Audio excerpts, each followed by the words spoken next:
शगुना दा चढ़िया सखियों नी बेड़ा सजिया हाँ दिलन वधाइया आज सजिया है वे सारा शहर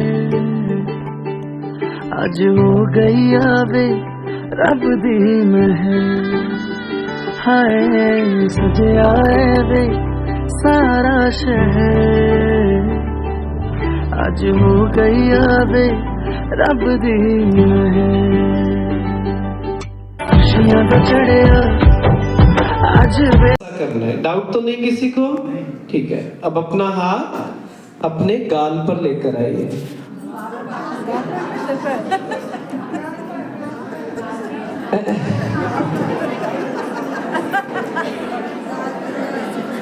अभी क्या हुआ पता है? कुछ लोगों ने तो बिल्कुल ठीक किया, हाथ नीचे। कुछ लोगों ने सिर पे रखा, और जिन लोगों का बिल्कुल ध्यान नहीं था ना, उन्हें तो समझ ही नहीं आया हुआ क्या है उनके साथ। तो इंस्ट्रक्शन क्या था, क्या करना है? जैसा मैं बोलूंगा। मैंने बोला क्या था? गाल पे हाथ रखना। तो यहाँ पे क्यों रखा? जिन्होंने यहाँ पे रखा मुझे देख के तो पहली चीज ध्यान हमारा पूरी तरह नहीं है, और दूसरा आप पेरेंट है ना सभी, ये चीज समझने की जरूरत है।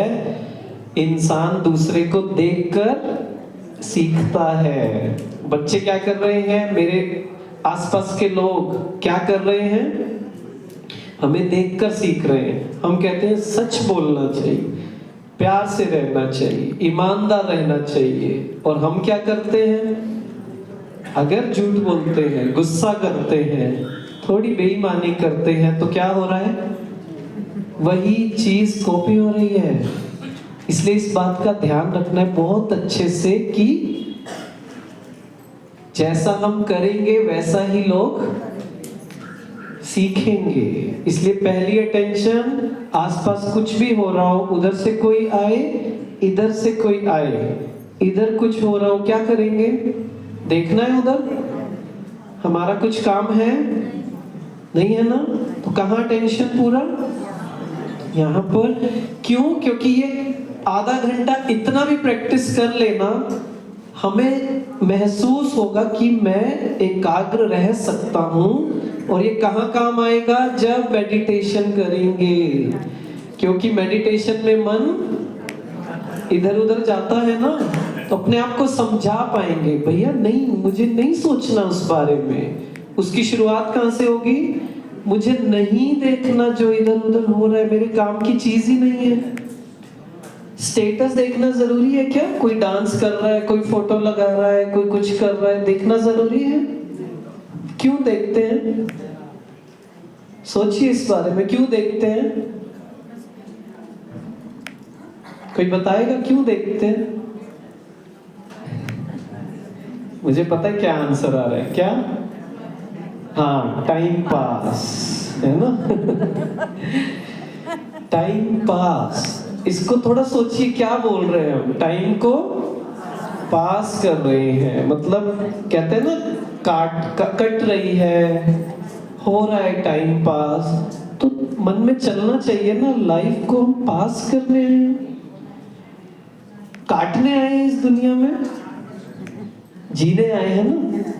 क्यों ऐसा हो रहा है? क्योंकि कुछ ज्यादा पावरफुल, कुछ अच्छा मीनिंगफुल, यथार्थ नहीं है हमारे जीवन में। इस वजह से कहां ढूंढते हैं चीजों को?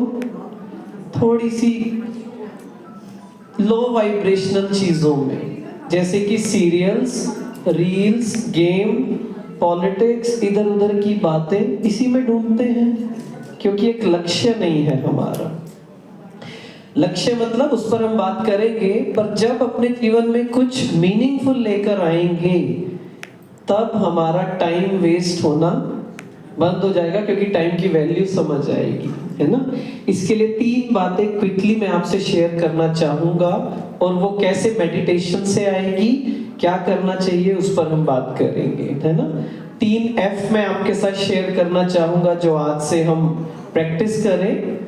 पहला है फॉरगिवनेस। फॉरगिवनेस मतलब माफ करना। किस चीज को माफ करना? ये बातें सुनी होंगी हम सभी ने, है ना। क्या कि कुछ गलत हो गया तो माफ कर दो। वो कहते हैं ना कि जिंदगी अच्छे से जीने के 2 ही तरीके हैं, माफ कर दो उन्हें जिन्हें तुम भुला नहीं सकते, और भुला दो उन्हें जिन्हें तुम माफ नहीं कर सकते। और दूसरी बात, इस समय जो हमें सीखने की जरूरत है कि पहले माफ करना है, फिर शिक्षा देनी है। पहले शिक्षा देनी है और फिर माफ नहीं करना है। हम अपने जीवन को देखें, हम क्या करते हैं? पहले माफ करते हैं, पहले शिक्षा देते हैं। पहले क्या करते हैं? पहले तो जी गुस्सा आया होता है ना, पहले तो निकलेगा, वो तो निकलेगा ही, उसको कैसे कंट्रोल करें। फिर वही बात, बेहोशी में आ गए ना, फिर थोड़ा होश आया तो फिर कहते चलो हो गया, गलती तो मुझसे भी होती है, चलो माफ कर देते हैं। लेकिन उस दौरान क्या हुआ? उस दौरान जो आप सबका, ये जो आप कह रहे थे ना, जो हम सोचते हैं थोड़ा बहुत तो गुस्सा करना पड़ता है, उसका आंसर ये है, हो सकता है गुस्सा करने से काम जल्दी हो जाए। डेफिनेटली हो सकता है, मान भी जाए लोग, बच्चे मान जाएं, कुछ भी हो जाए, मान भी जाएं, हो भी सकता है। लेकिन गुस्सा करने से मेरी मेंटल हेल्थ, मानसिक स्वास्थ्य, फिजिकल हेल्थ, शारीरिक स्वास्थ्य और रिश्ता बहुत ज्यादा डैमेज हो जाता है। तो हमें सोचना पड़ेगा क्या ज्यादा जरूरी है। थोड़ा सोचना पड़ेगा ना, ये बात मानी जानी ज्यादा जरूरी है या मेरा मन का स्वास्थ्य है, मेरे तन का, या रिश्ता। अगर मैं इसे थोड़ा सा एक्सप्लेन करूं, अभी देखिए लोग आ रहे हैं, याद है क्या करना है हमें? एक छोटी सी अनाउंसमेंट है। अगर कोई नीचे आके बैठना चाहे सामने स्टेज के, और सुंदर वाइब्रेशंस आपको मिलेंगे नज़दीक आने से। कोई छोटे बच्चे हैं, कोई यंगस्टर्स हैं, तो स्टेज के लेफ्ट साइड में और कुछ राइट साइड में बैठ सकते हैं। सभी आराम से। और अभी हम सुनेंगे हितेश भाई को। रहा, हमने गुस्सा कर दिया, 2 घंटे हो गए प्यार से बात करते हुए, या हस्बैंड वाइफ को आदत नहीं छोड़ते, बहुत प्यार से मना लिया, लेकिन बात नहीं माने तो हमने क्या किया? गुस्सा किया। तो मैं उनसे पूछता हूँ, गुस्सा किया, बात मान गए वो? बताइए, मानते तो हैं तभी तो गुस्सा करते हैं, नहीं मानते? क्या बात कर रहे? नहीं मानते? नहीं मानते तो हैं। हाँ जी, नहीं मानते, मान जाते हैं, चाहे टेम्परेरीली मानते हैं ना, उस टाइम के लिए मान गए। फिर क्या होगा? जैसे ही आप उधर गए, उनका वही शुरू हो जाएगा, चाहे बच्चों का, चाहे हस्बैंड वाइफ, जो भी है ना। और आप कह रहे हैं नहीं मानते, अल्टीमेटली तो नहीं माने ना। फिर ये बात आ कहां से रही है कि देखो गुस्सा करना तो जरूरी है। फिर ये दोनों बातें अलग अलग नहीं है क्या? हाँ जी ना जी, अलग अलग है ना। एक तरफ कह रहे हैं कि गुस्सा तो देखो बनता है, दूसरी तरफ कह रहे हैं गुस्से से भी नहीं मानते। इसका मतलब है हमारा मन बहाने देता है, गुस्सा करने के कारण देता है, क्योंकि हमारा मन दुखी खुद रहना चाहता है और दूसरों को भी, अहंकार जिसे कहते हैं, वो दुखी करना चाहता है, और कोई कारण नहीं है, हमसे रुका नहीं जाता। फिर हम उसे थोड़ा सा अच्छे शब्दों में बोलते हैं, ये तो कह नहीं सकते ना कि जी मुझसे रुका नहीं जाता। ऐसा कहना तो मन को, अहंकार को पसंद नहीं है, तो वो थोड़ी सी अच्छी लैंग्वेज यूज करता है। वो क्या कहता है? देखो थोड़ा बहुत गुस्सा तो रखना पड़ता है, नहीं तो कुछ भी हो जाएगा, है ना। जब हम गुस्सा करते हैं कैसी शक्ल हो जाती है, पता है ना पूरा, और कैसे किसी के हाथ कांपते हैं, पैर कांपते हैं, मन पे कैसा असर पड़ता है। कुछ लोगों को 3 घंटे लगते हैं उससे बाहर आने में। तो मन का स्वास्थ्य क्या हुआ? खराब हुआ ना। हम कहते तो क्या हुआ? ये बातें धीरे धीरे धीरे धीरे बढ़ती रहती हैं, और धीरे धीरे बढ़ते हुए जो हमारे बाकी इश्यू हैं, चाहे बच्चों का फोकस नहीं हो पा रहा हो, आपका काम में ध्यान नहीं हो, या बार बार मन पास्ट में फ्यूचर में वही बातें सोच रहा है, कांस्टेंट ओवर थिंकिंग है, सब कुछ है, लेकिन फिर भी एक अजीब सी बेचैनी बनी हुई है, एक अजीब सा रेस्टलेस माइंड है? किस किस के साथ होता है ऐसा जो मैं कह रहा हूं? हाँ जी, बस और नहीं? थोड़ा अच्छे से उठाएंगे, कोई कुछ नहीं कहेगा, ठीक है, ओके।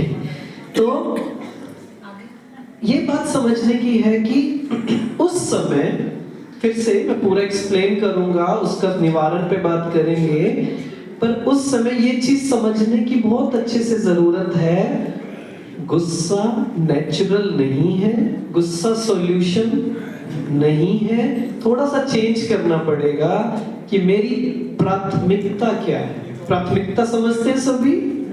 प्रायोरिटी क्या है? ऊपर ऊपर किसको रखा है मैंने? मैं आपसे पूछता हूं, आप अपने हिसाब से बताइए, इस समय आपकी प्रायोरिटी क्या है? क्या होनी चाहिए? नहीं, क्या है? जॉब, काम, घर का काम या जॉब, परिवार, फिजिकल हेल्थ, शारीरिक स्वास्थ्य, मेंटल हेल्थ, मन का स्वास्थ्य, मैं, भगवान। क्या है आपकी नंबर 1 प्रायोरिटी? क्या होना चाहिए? नहीं, क्या होना चाहिए? नहीं, क्या है इस समय? कौन सा स्वास्थ्य? मन का स्वास्थ्य है अभी पहली प्रायोरिटी है या होनी चाहिए? होनी चाहिए नहीं पूछ रहा मैं, क्या है आप बताइए ना। इधर कुछ नहीं, आपको सुनना, आपसे ज्ञान अर्जित करना मेरी प्रायोरिटी। अच्छा, आपकी प्रायोरिटी ये है, ठीक है। हाँ जी, आप बताइए, नहीं समझ आया? आया समझ? आपको क्या लगता है? 30 सेकंड सोचिए अपने जीवन में, आपको क्या लगता है? 30 सेकंड लेंगे तो आंसर आएगा कि आपने सबसे ऊपर प्राथमिकता, प्रायोरिटी किस बात को दी हुई है। हो सकता है परिवार को, हो सकता है देश को, हो सकता है भगवान को, हो सकता है फिजिकल हेल्थ को, हो सकता है मेंटल हेल्थ को, हो सकता है इस बात को कि मेरी बात मानी जानी चाहिए, बाकी मुझे नहीं पता। ठीक है, कोई बात नहीं, आंसर नहीं दे रहे पर अंदर आंसर। हाँ जी, मेंटल पीस, ओके। होनी चाहिए या है? क्या है? नहीं है लेकिन होनी चाहिए। चलो ठीक है, भाई साहब ने आंसर दे दिया है ना। क्या क्या होनी चाहिए सबसे ऊपर? मेंटल पीस, क्योंकि ये बात समझने की जरूरत है, मन शांत होगा तो सब कुछ हो जाएगा। जैसे मुझसे बहुत से पेरेंट्स पूछते हैं, बच्चे मोबाइल बहुत यूज करते हैं, 2 घंटे 3 घंटे, मैं कहता हूं कोई बात नहीं, करने दो, आप गुस्सा मत करो। क्यों? अगर आप शांत रहोगे, प्यार से रहोगे, तो वो बात मानने भी लगेगा। चलो नहीं मानेगा, वो तो जिसको नहीं माननी वो कैसे भी नहीं मानेगा, वो तो आप सबका एक्सपीरियंस है ना। एक चीज हो जाएगी, अगर वो बच्चा कुछ गलत कर रहा होगा, किसी मुसीबत में होगा, तो आपसे शेयर जरूर करेगा, क्योंकि आपने उसके साथ एक अच्छा रिश्ता बनाया। तो आपको क्या लगता है, क्या ज्यादा जरूरी है कि बच्चा मोबाइल मेरे सामने यूज ना करे, क्योंकि मैं तो कंट्रोल करना चाहती हूँ ना, मेरे सामने नहीं होना चाहिए, पीछे जो भी होता रहे। ये चीज तो हेल्दी नहीं है, ठीक नहीं है ना। ये तो अहंकार चाहता है। हमें क्या करना है? बहुत प्यार से रहना है, ताकि कल को वो बच्चा किसी मुसीबत में हो, बच्चा मतलब यहाँ कोई भी रिश्ता हो सकता है, वो मुझसे बोल सके। नहीं तो आज सबसे बड़ी प्रॉब्लम ये होती है कि दूसरा इंसान शेयर ही नहीं कर पाता कि मैं इस प्रॉब्लम में हूँ, और जब नहीं शेयर कर पाता तो वो और उसमें धंसता जाता है। आपको शायद पता ही होगा आजकल दुनिया में कितना कुछ अलग अलग तरीके के फ्रॉड चल रहे हैं, हमें पता भी नहीं होता है, बच्चों को स्पेशली, बड़ों को भी नहीं पता होता है। इसलिए जो कहा कि अगर गुस्सा नहीं करेंगे तो क्या होगा, रिश्ता भी अच्छा होगा, मन का स्वास्थ्य भी और तन का स्वास्थ्य भी, क्योंकि सारी बीमारियों की शुरुआत वहीं से शुरू होती है। उसका पूरा डिटेलिंग है, उसमें मैं नहीं जाऊंगा। इसलिए पहले माफ करना है, फिर शिक्षा देनी है। ठीक है, ये इक्वेशन याद रहेगी।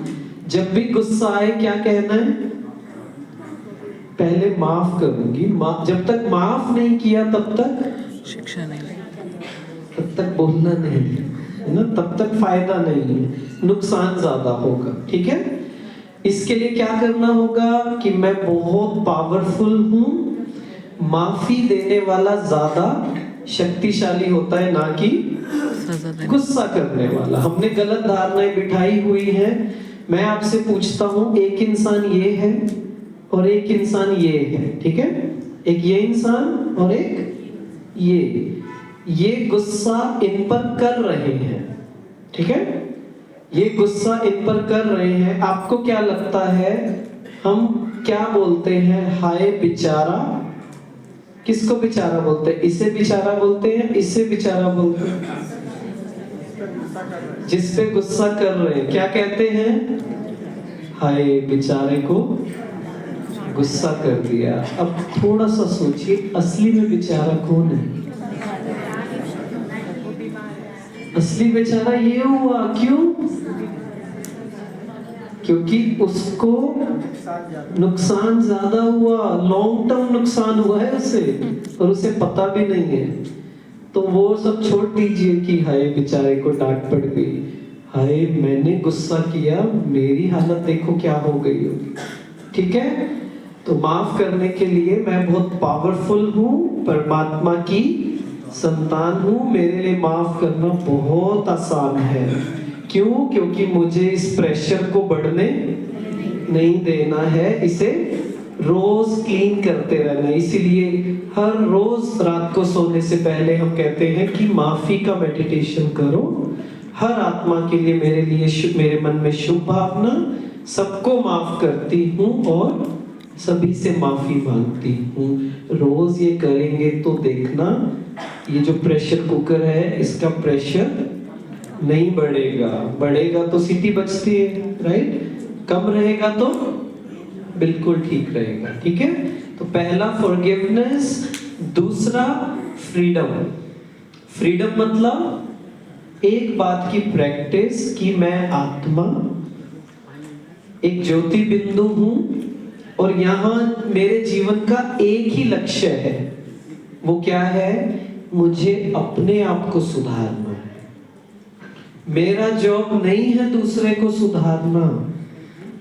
किसे सुधारना है, अपने आप को। मैं अपने आप को सुधारूंगा तो क्या होगा है? मैं अपने आप को सुधारूंगा तो सामने वाला अपने आप सुधर जाएगा। तो थोड़ा फ्री हो जाइए। मैं दूसरों को समझा सकता हूं, बता सकता हूं, लेकिन फ्री होकर शांत मन से मुझे गाइड करना है और फिर भूल जाना है। आजकल के बच्चों का एग्जाम्पल नहीं दूंगा, होंगे शायद अच्छे बच्चे होंगे कुछ।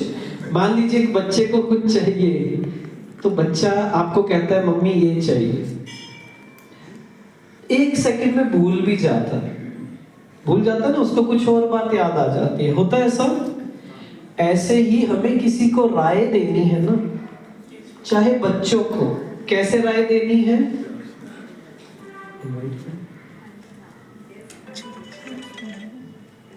यहाँ उतार दीजिए।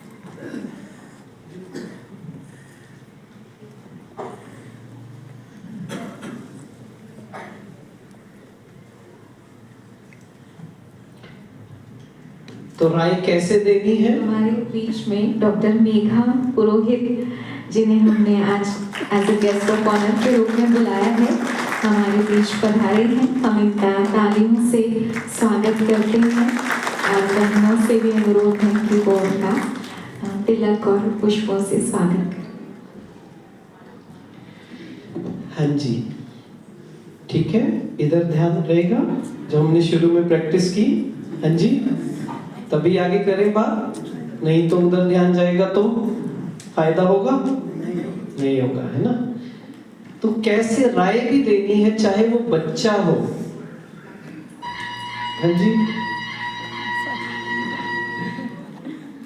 कैसे राय देनी है? इधर ध्यान गया गया गया गया, वो दिख जाता है। चलो करने देते हैं फिर, है ना। बोलूं, ध्यान इधर रहेगा तभी बोलूंगा, नहीं तो नुकसान हो जाएगा। ठीक है, तो राय कैसे देनी है, चाहे बच्चा हो कोई भी हो, अपनी राय हमने दी और उसके बाद ये नहीं देखना कि वो राय तभी उन्होंने मान ली, इम्प्लीमेंट हो गई। थोड़ा स्पेस देना है। क्यों देना है? क्योंकि हर आत्मा की धारण करने की शक्ति अपनी अपनी होती है। मान लीजिए मैंने आपको कहा इधर उधर नहीं देखना, अभी आप देख रहे हो, मैं गुस्सा हो जाऊं कि क्या बात, अभी तो कहा था, अभी आप नहीं कर रहे, छोड़ो फिर क्या बताने का फायदा। ऐसे होगा? नहीं होगा।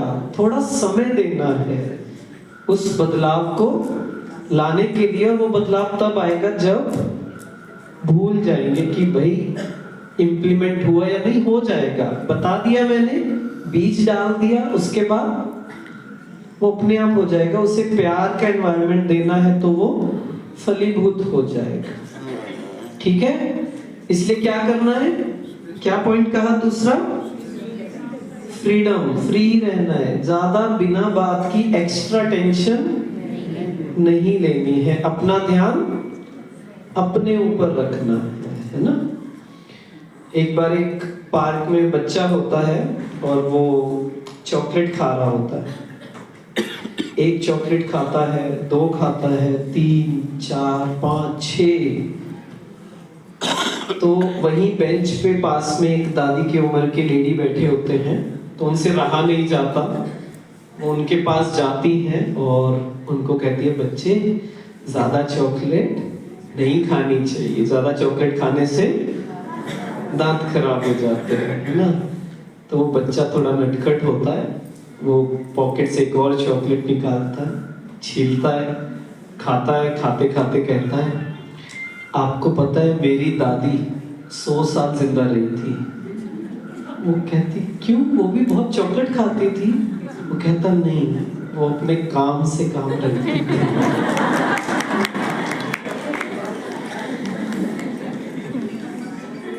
तो अगर लंबा जीना है तो क्या करना है? प्रिया दीदी जी का ओम शांति। आप सभी को आज के दिन की, क्योंकि हम सब यहाँ पर इकट्ठा हुए हैं बहुत बड़ा पर्व महाशिवरात्रि को मनाने के लिए। हम संसार में भी इस पर्व को बहुत खुशी से, बहुत प्यार से मनाते हैं, लेकिन उसको मनाने का तरीका एकदम अलग होता है। और आज हम लोग शिवरात्रि यहाँ पर मना रहे हैं, तो आप सोच रहे होंगे कि एक ऐसी शिवरात्रि जिसमें हम बैठ करके ही शिवरात्रि को मना रहे हैं और शिव परमात्मा को याद कर रहे हैं। तो छोटी सी बात है कि अगर हम मंदिर में जाते हैं शिवरात्रि मनाने के लिए, तो हम लोग कुछ विधि विधान करके ही आते हैं। वहाँ पर कुछ चीज़ें हैं जो भगवान पर अर्पित करके आते हैं और हम सोचते हैं हमारी पूजा कंप्लीट हो गई, हमारा जीवन जो है वो सफल हो गया, सरल हो गया, खुशनुमा हो गया।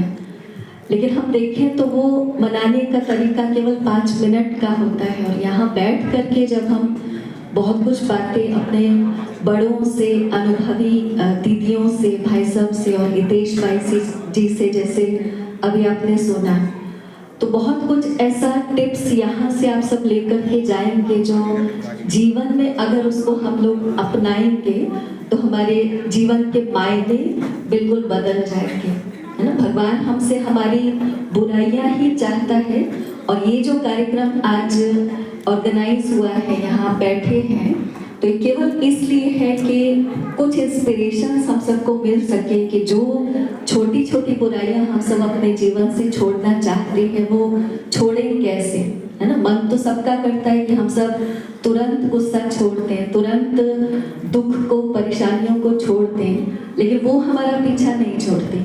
तो ऐसे कुछ सेशन से हम सबको कुछ प्रेरणाएं मिल जाती है कि अगर हमको अपनी बुराई छोड़नी है तो कैसे छोड़नी है। और वो आपने बहुत कुछ सुना है, तो इसलिए मैं तो अभी वो नहीं सुनाऊंगी, आगे भी आप सुनेंगे। हम केवल एक गीत के माध्यम से उस परमात्मा को याद करेंगे और उसी से वायदे करेंगे कि बस उससे अगर जीवन जुड़ा हुआ है तो बुराइयों से बचना कोई मुश्किल बात हमारे लिए नहीं है। तो आप सब मेरे साथ मिलकर के गुनगुनाएंगे, ठीक है।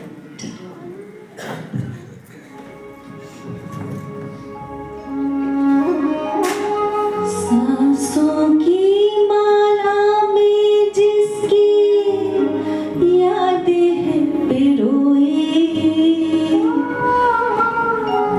मेरे तो शिव बाबा एक दूसरो न कोई।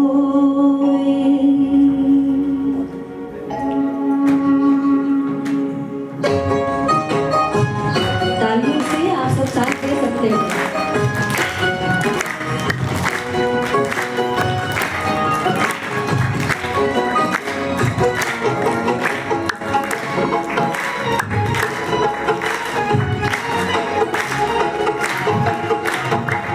सांसों की माला में जिसकी यादें पिरोई, सांसों की माला में जिसकी यादें पिरोई, मेरे तो शिव बाबा एक दूसरो न कोई, मेरे तो शिव बाबा एक दूसरो न कोई।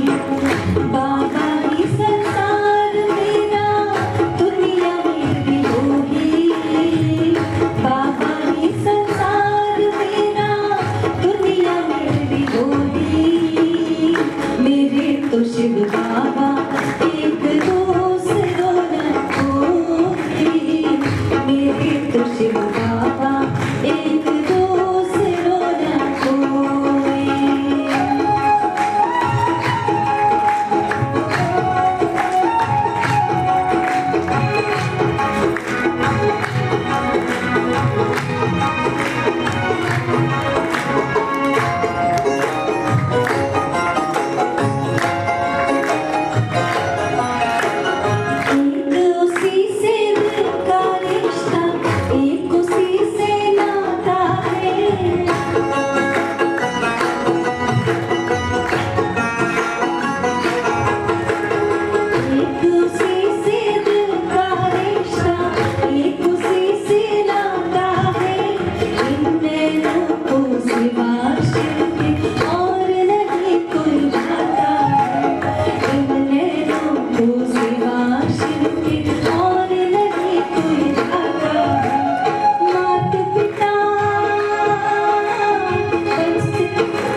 बहुत ही सुंदर मन को मोहने वाला ये भजन। मेरे तो शिव बाबा एक, दूसरा न कोई। उस भोलेनाथ शिव को ही बाबा कहते। कृष्ण बाबा, हनुमान बाबा, राम बाबा या किसी भी अन्य देवी देवता के साथ बाबा नहीं कहते, लेकिन भोले बाबा, शिव बाबा, क्योंकि वो हम सबका, आत्माओं का पिता है, असली पिता है। और सदा शिव कहते हैं कि सदा ही वो हम सबका पिता है, क्योंकि वो भी अविनाशी है और हम सभी के अंदर इस 5 तत्वों के भौतिक मिट्टी के पुतले को चलाने वाली जो शक्ति है, वो आत्मा भी अजर अमर अविनाशी है। धूप छाव की जिंदगी है, सुख दुख उसके खेल, जो खेले इस खेल को कर लो उससे मेल। तो वो परमात्मा जिसने हमें संसार में भेजा है और इस संसार के सुख दुख को देखते हुए जब हम उसके साथ का अनुभव करते हैं, उसकी दुआओं का हाथ हमारे सिर पर है, ये अनुभव करते हैं, तो इस खेल में हमारी हमेशा जीत होगी। तो ऐसी सुंदर दुनिया, स्वर्णिम दुनिया वो ला रहा है, जहां पर बुराइयों की ऊपर जीत प्राप्त करवाने का पुरुषार्थ कराने वो धरती पर आया है। तो आइए हम इस संगीत में सभा में, शिवमय सभा में आनंद लेते हैं दीपक भाई जी के द्वारा एक सुंदर मधुर गीत का। तालियों से हम स्वागत करते हैं पुनः दीपक भाई जी का।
को जो दिल में समाए, सारा संसार ही उसमें पाए। तो सचमुच अगर उस ईश्वर पिता को जो सर्वशक्तिमान है उसको हम अपना संसार ही बनाते हैं, तो उसको संसार बनाने से वो हमारे संस्कारों का, दिव्य संस्कारों का निर्माण करता है।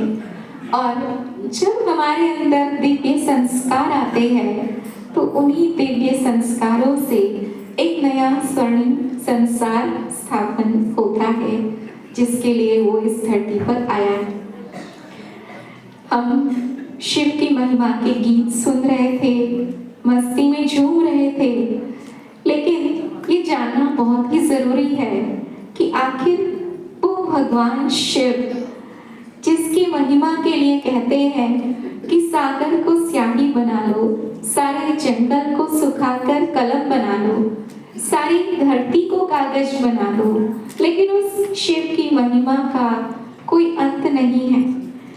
तो इतनी ऊंची जिसकी महिमा है, जिसके लिए हम गाते हैं, ऊंचा तेरा नाम, ऊंचा तेरा काम, ऊंचा तेरा धाम, जब वो ऊपर वाला वो संसार में जिसको हम सिर आंखों में रखते हैं, ऐसे भगवान शिव की महाशिवरात्रि पर एक तरफ तो हम उसकी महिमा के गुणगान गाते हैं और दूसरी तरफ शिवरात्रि में भगवान शिव पे क्या चढ़ाते हैं, बताओ जरा, कौन से फूल चढ़ाते हैं? बेल पत्र चढ़ाते हैं, अक धतूरा। अक पता है आपको? अक जहरीला फूल। अब वो इसीलिए तो उसे भोलानाथ कहते हैं कि जहरीले फूलों को भी वो स्वीकार करता है। हमारे पीछे ही मंदिर है और मंदिर में आज हम मंदिर के ही हॉल में बैठे हैं और मंदिर में इतने सुंदर सुंदर देवी देवताओं को गुलाब मोतियों के हार पहनाते हैं और भगवान शिव जी को कच्चे बेर चढ़ाते, जंगली बेर, और फूल भी क्या, अक के फूल। और फिर क्या करते हैं शिवरात्रि में हम सब, क्या करते हैं बताएगा कोई? क्या करते हैं? उपवास करते हैं, उपवास करते हैं, जागरण करते हैं। तो आइए हम सभी इन राजों को जानते हैं हमारी आदरणीय राजयोगिनी सुषमा दीदी के द्वारा, जो पश्चिम बिहार और उनसे जुड़े अनेक सेवा केंद्रों का संचालन करती हैं, जिनके पास पिछले 50 वर्षों से भी अधिक समय का जीवन काल का, आध्यात्मिक जीवन का अनुभव है। तो आइए इस राज को हम जानते हैं हमारी आदरणीय दीदी जी से, जिन्होंने भगवान शिव के अपना जीवन समर्पित किया। ओम शांति। सब प्यार से बोलेंगे ओम शांति। मुस्कुरा करके बोलेंगे ओम शांति। दिल से बोलेंगे ओम शांति। सर्वप्रथम तो आज हम सभी मिल करके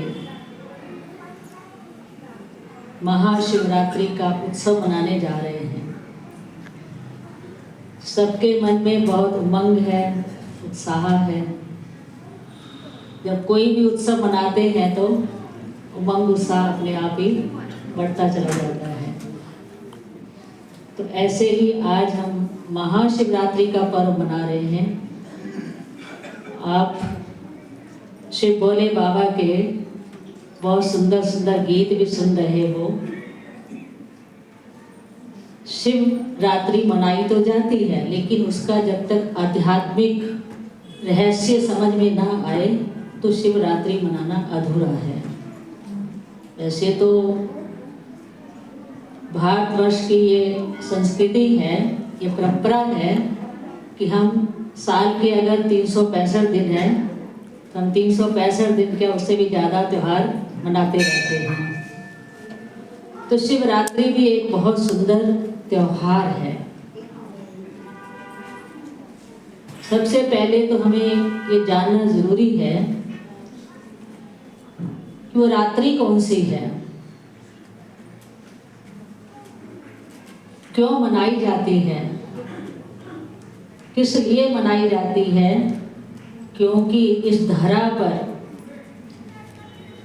स्वयं परमात्मा, जिन्हें हम शिव स्वयंभू कहते हैं, शिव स्वयं ही इस धरा पर अवतरित होते हैं, तो उनके ही अवतरण की यादगार हम महाशिवरात्रि मनाते हैं।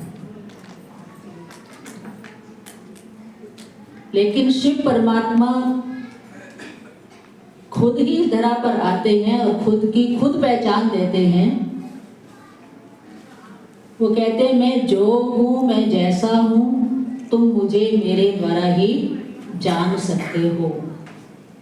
जो हूँ, जैसा हूँ, तुम मुझे मेरे द्वारा ही जान सकते हो।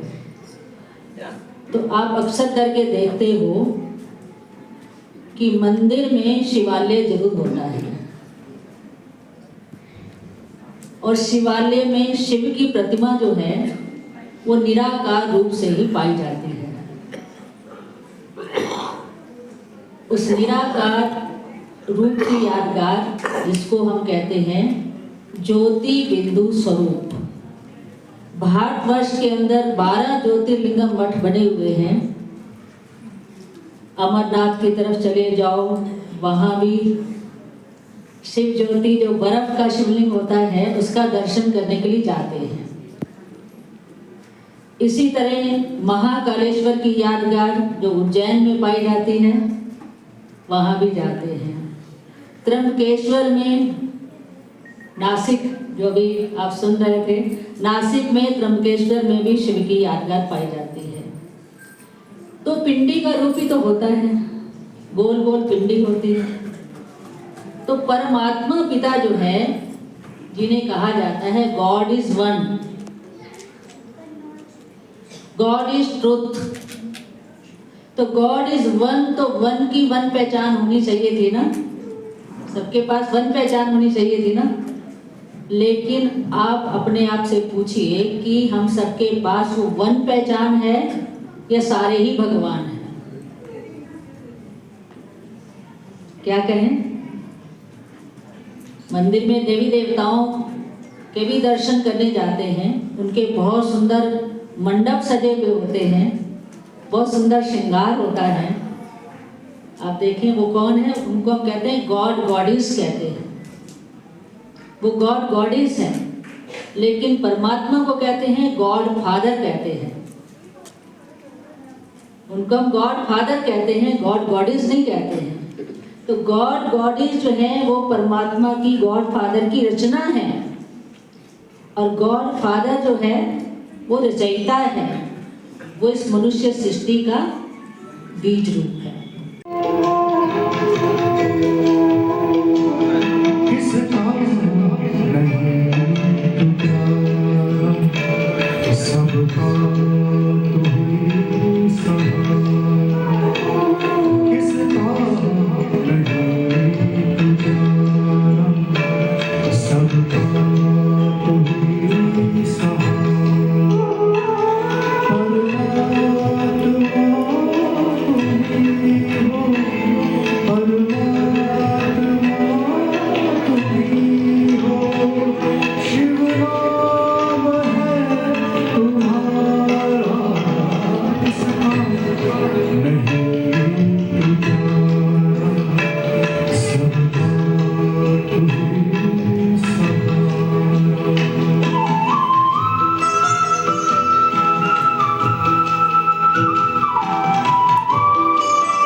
आज सजया है वे सारा शहर, आज हो गई आवे रब दी महर। हाय सजया है वे सारा शहर, आज हो गई आवे रब दी महर। खुशियां तो चढ़िया आज वे